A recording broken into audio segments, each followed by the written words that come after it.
Many years ago, in the prosperous territory of Okine Empire, there lived a wealthy king who ruled over many villages. He had an only daughter named Adais, who ruled beside her father. The queen didn't mind, as it was custom for the heir to rule beside the king. Despite her beauty and royal lineage, Adais was proud, mean-spirited, and highly disrespectful. She held herself above everyone else, mocking and insulting those she deemed unworthy. When she reached the age of marriage, suitors came from far and wide, bringing gifts and seeking her hand. However, Adais found fault with every single one. After all, her father ruled over all the villages the men came from. She ridiculed them, hurled insults, and even went as far as pouring water or throwing objects at them. Her arrogance became the talk of the entire village. Even her parents, the king and queen, grew weary of her behavior, but as their only child, they continued to tolerate and pamper her. One day, a strikingly handsome man arrived in the village. His piercing blue eyes, elegant attire, and charisma immediately caught Adiz's attention. He was accompanied by several servants carrying bags of gold and extravagant gifts. She was captivated. Certainly, he must be a wealthy prince from a faraway kingdom, she thought to herself. Introducing himself as Ikenna from the distant kingdom of Azuko, he expressed his desire to marry the princess. However, the king and queen were skeptical, as they had never heard of this kingdom before. Suspicious, the king ordered his guards to verify Ikenna's claim, but Ikenna explained that his kingdom was a 4 days' journey away. He added that he could not wait for the 8 days round trip, as he was required to return home in 3 days. Adais, utterly enchanted by his charm, wept and pleaded with her parents, insisting that Ikenna was the one she wanted to marry. She locked herself in her room and refused to eat for 2 days. When the 3rd day arrived and Ikenna was preparing to leave, her parents, worn down by her desperation, reluctantly agreed to the marriage. A grand ceremony was hastily arranged, and by midday, Adais and Ikenna set off on their journey to his kingdom. The king gifted Adais a few guards and servants for her protection. The journey was long and tedious. They traveled across 2 hills in a day, then through treacherous mountain paths for another. At the mouth of the mountain, Ikenna, using his cunning and supernatural abilities, convinces the guards that the journey has become too dangerous and that they should return home for reinforcements. He subtly manipulates them, planting fear in their hearts, telling them that Adais is now under his protection as they will wait for their return. Afraid of the unknown horrors ahead, the guards agree to leave her behind, trusting that she will be safe with her husband. Meanwhile, he continued the journey without them convincing Adais that he had more than enough servants to protect her as they were almost home.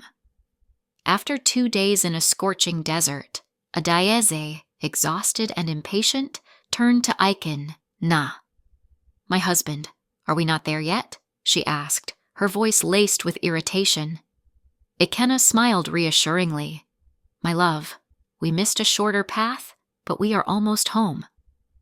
2 more days passed, and they found themselves in the heart of a vast forest.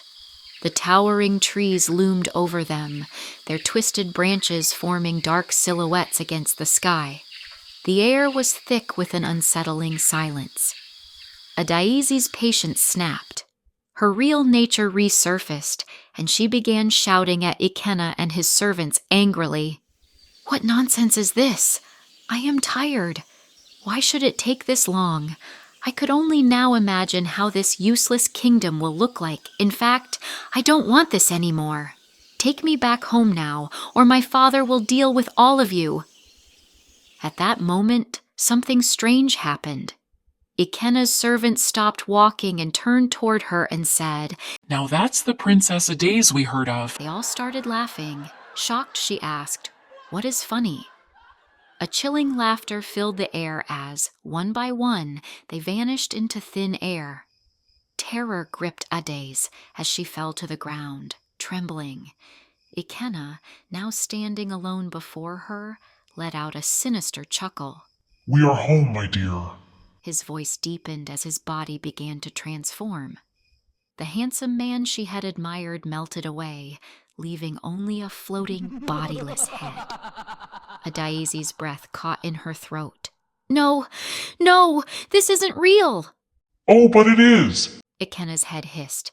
"You mocked and humiliated men without consequence, princess. Now you are in my kingdom, the evil forest of Okuze."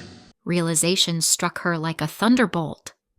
Okuze, Izuko spelled backward. The kingdom had never existed. It had all been a trap. With a shriek, she turned and ran deeper into the forest, but the bodiless head chased after her, its eyes glowing red with delight. Adaze ran as fast as her legs could carry her, the thick forest closing in around her. The gnarled trees seemed to whisper her name, and the shadows twisted and moved like living things. The bodiless head of Ikenna floated after her, its laughter echoing through the darkness. You thought you could mock and humiliate men without consequence, princess. The voice of Ikenna boomed, sending shivers down her spine. You played with hearts, and now you are in mine, a kingdom where no soul leaves. She stumbled on a root and crashed to the ground, her fine royal attire torn and stained with dirt. Her hands trembled as she tried to get up, but a cold wind blew past her, and suddenly, ghostly figures emerged from the trees, with the voices of men she had rejected, mocked, and driven away. Their faces were pale, their eyes hollow, their voices whispering curses upon her. She screamed, clutching her hands, but the spirits closed in, their whispers turning into a chorus of haunting wails. "Join us, Adaze. You have nowhere else to go." Tears streamed down her face as she crawled backward, her pride, her arrogance, all gone. "Please, I'll change, I'll be kind, Ikenna's voice echoed angrily. Your fate is sealed. With a deafening roar, the spirits lunged at her. Adaze let out a final, blood-curdling scream before she was swallowed into the darkness. Back in the territory of Okin Empire, the villagers waited for Adaeze's return. Searches were conducted, but she was never seen again. Some say that on quiet nights, if you listen closely near the edge of the forest, you can still hear her desperate screams echoing through the trees. Moral lesson: a warning to all that cruelty comes with a price. Thanks for watching this story. Let me know what you think in the comment section. Follow for more exciting stories, and see you in our next video.